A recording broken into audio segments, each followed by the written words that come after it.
Hey there, I just wanted to say a quick congratulations for signing up for the 5-day drama detox.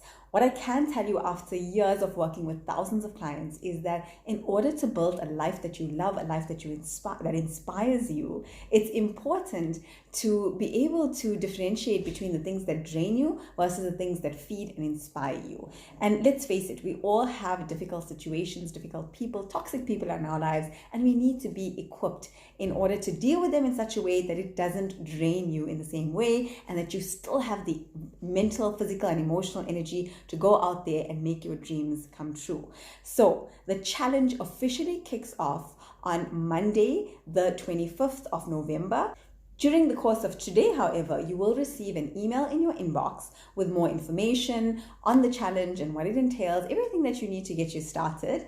And please do make sure that you check in your spam or promotions folder because sometimes our emails do land up there. You will have all the information that you need in that email, and you'll be hearing more from me as well in the days leading up to the 5-day challenge, where we do the drama detox, which, like I said, kicks off on Monday, the 25th of November. I can't wait to have you as part of it. It's going to be amazing and transformative.